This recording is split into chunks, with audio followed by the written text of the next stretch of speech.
In this episode, we move into a part of risk work that is very important but often misunderstood by beginners. Because collaborating with control owners on control selection and design sounds narrow when it is actually where many risk decisions become real. It is one thing to recognize that a risk exists and agree that something should be done, but it is another thing entirely to decide what specific safeguard makes sense and how that safeguard should work in the real environment. That is where control owners come in, because they are often the people responsible for the day-to-day operation, performance, and care of the controls that protect systems, processes, data, or business activities. Good collaboration here is not about the risk team handing down a solution from above and expecting everyone else to comply. It is about working with the people who understand the environment best so that the chosen control addresses the risk, fits the business, and can actually be maintained over time instead of becoming another well-meaning idea that never works as intended. Before we continue, a quick note. This audio course is a companion to our course companion books. The first book is about the exam and provides detailed information on how to pass it best. The second book is a Kindle-only ebook that contains 1,000 flashcards that can be used on your mobile device or Kindle. Check them both out at cyberauthor.me in the Bare Metal Study Guide series.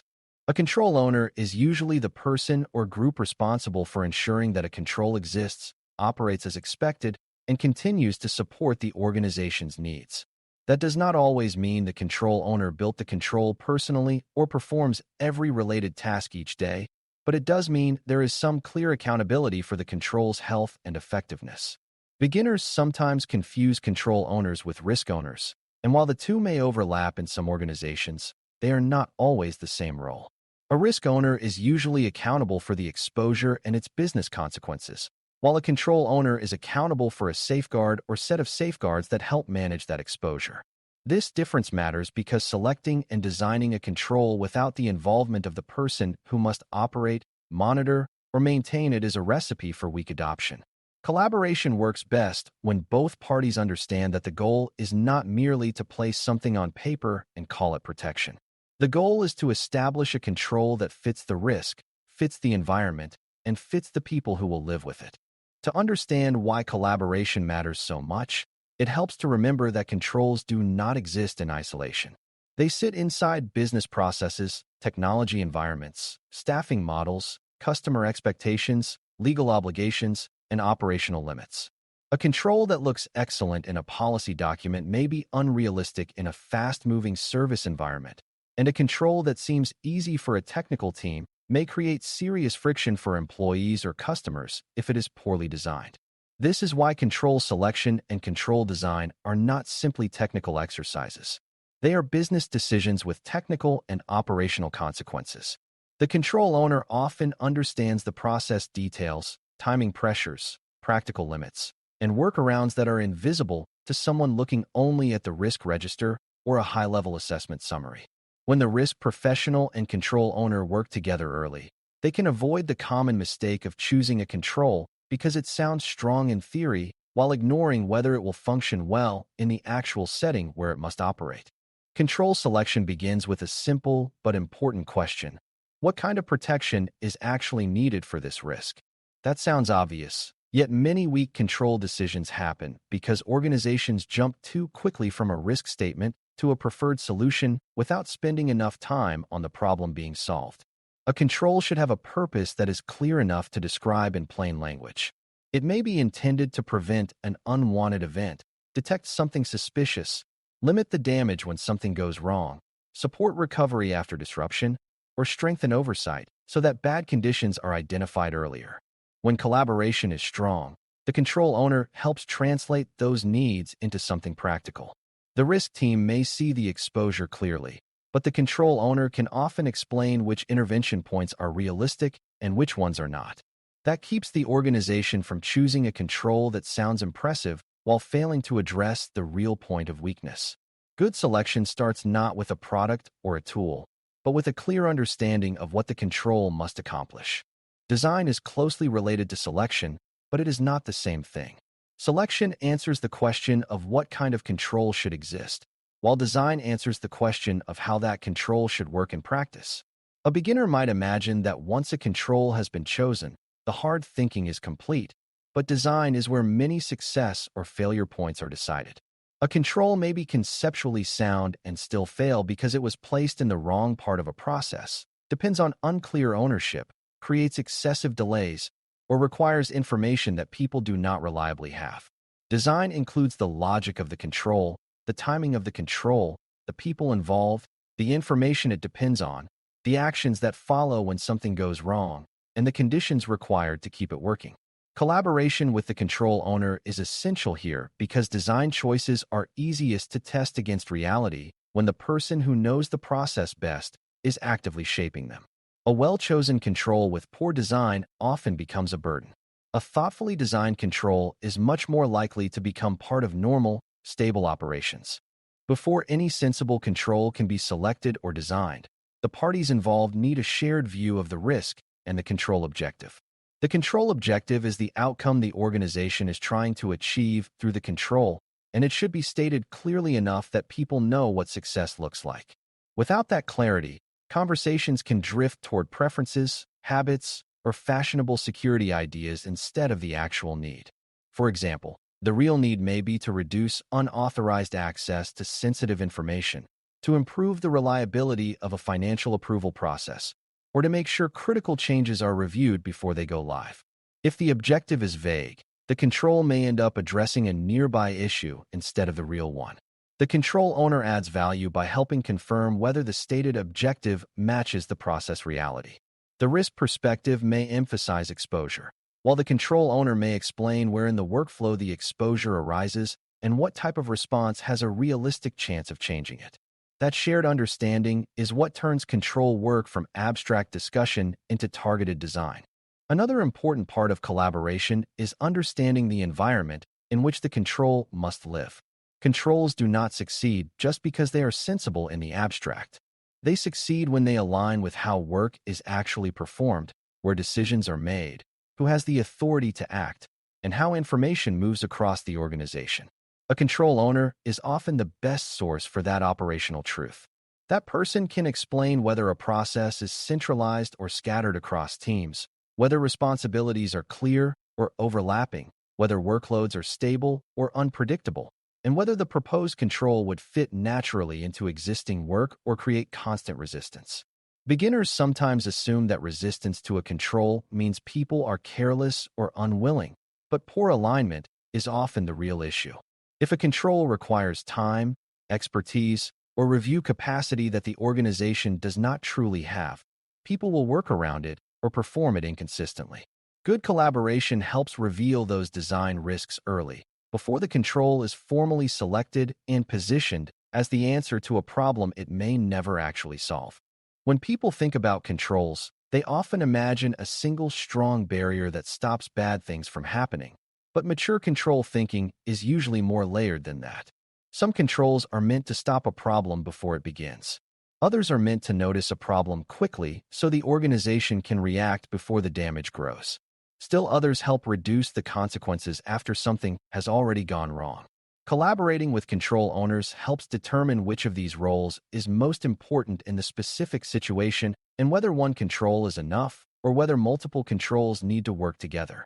A strong design may depend on balance rather than on one dramatic safeguard. For instance, an approval process may reduce the chance of an error, while regular review helps catch exceptions that still occur.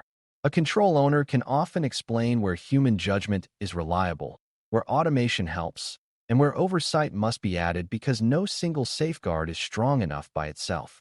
This layered thinking is much more realistic than assuming every risk can be solved by one perfectly selected control.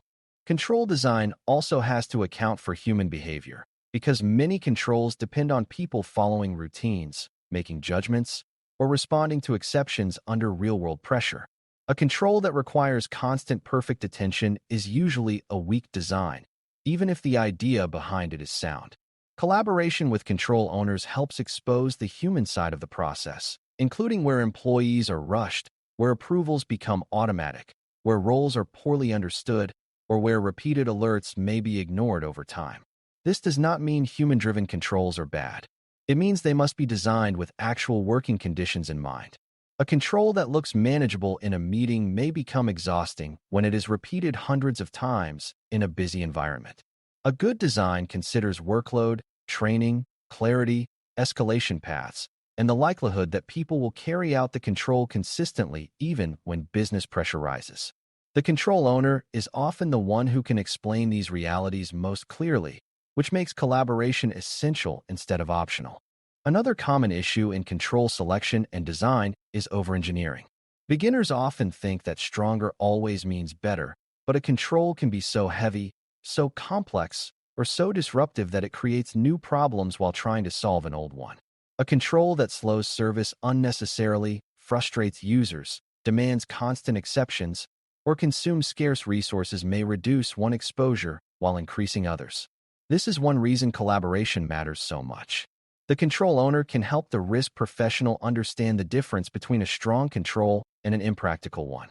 That discussion should not drift into choosing comfort over protection, but it should recognize that controls must be sustainable. A modest control that operates consistently can be more valuable than an aggressive control that is bypassed, delayed, or ignored. Good design usually involves proportion. The control should be strong enough to address the risk meaningfully, but not so disruptive that the surrounding process becomes unstable. Finding that balance is one of the clearest signs of maturity in risk and control work. Testing ideas before finalizing a design can also improve collaboration, even at a conceptual level. This does not require a complex technical exercise for every decision. Sometimes it simply means walking through how the control would work in ordinary conditions, unusual conditions, and failure conditions. The control owner can help answer questions such as where the control fits into the process, what information it needs, what happens when an exception occurs, who responds if the control fails, and how performance will be observed over time. These conversations can reveal hidden weaknesses early. A control that looks adequate at a high level may depend on unavailable data, unclear approvals, or timing assumptions that do not hold up under real workloads. Collaboration allows these issues to surface before the organization commits fully to the design.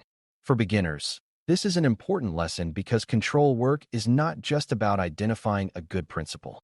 It is about pressure testing whether that principle can operate dependably in the specific environment where the risk exists.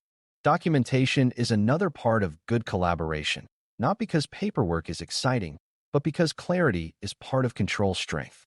When a control is selected and designed well, the organization should be able to describe what the control is meant to do, who owns it, how it works, where it applies, what inputs it relies on, and what actions follow when something does not look right. That record becomes valuable for training, oversight, assessment, and continuity when people change roles. It also helps protect against the common problem of informal knowledge disappearing over time. A control owner's involvement in this documentation matters because the design should reflect reality, not just the theory imagined during planning discussions. When documentation is created without operational input, it often contains assumptions that sound polished but do not match daily practice. Collaboration helps keep the written description honest and useful. For someone new to this field, it is worth remembering that a control is not fully designed if nobody can explain it clearly enough for another responsible person to understand and evaluate it later. Control selection and design should also anticipate how the organization will judge whether the control is actually working. This does not mean every control needs an elaborate measurement program, but it does mean the design should not ignore the question of visibility. If a control fails silently, works inconsistently, or depends on someone noticing a problem without any structured follow-up, the organization may overestimate its protection. A control owner can help identify what normal performance looks like, what warning signs suggest weakness, and what evidence is available to support oversight or review. This matters because a control that exists in name only gives false comfort, and false comfort is dangerous in risk management. Good collaboration allows the control to be designed with enough transparency that the organization can tell whether it is operating as intended. That makes later assessment more meaningful and also improves accountability because people are not arguing about an invisible safeguard that nobody can really observe. There is also a relationship aspect to this work that matters more than many beginners expect. Control owners are more likely to engage constructively when they feel respected as partners rather than treated as obstacles or passive recipients of decisions. Risk professionals bring important perspective, but control owners bring operational knowledge that can save the organization from poor choices. Collaboration works best when both sides are honest about goals, constraints, and trade-offs. That means the risk professional should explain why the control matters and what problem it is meant to address, while the control owner should explain what the environment can support and where design risks may appear. When those conversations are open and practical, control decisions become stronger and more credible. When they are rushed or one-sided, organizations often end up with controls that satisfy a document but not the real need. Over time, strong collaboration builds trust, and that trust makes it easier to refine controls as conditions change rather than treating every design discussion as a contest between protection and practicality. As you step back from the details, the central lesson is that collaborating with control owners on control selection and design is about turning risk understanding into protection that actually works. The risk perspective helps define what must be managed, while the control owner helps shape how that management becomes real inside a living business process or technical environment. Good collaboration leads to controls that are purposeful, proportionate, understandable, and sustainable, rather than merely impressive on paper. It reduces the chance of choosing the wrong safeguard, designing it poorly, or forcing it into a context where it cannot succeed. For a new learner, that is the most important takeaway from this topic. Strong controls do not come only from expert ideas. They come from thoughtful partnership between people who understand the exposure and people who understand the environment, working together to build protection that the organization can rely on day after day. Thanks for listening. For more audio courses, daily newsletters, and more, please visit baremetalcyber.com.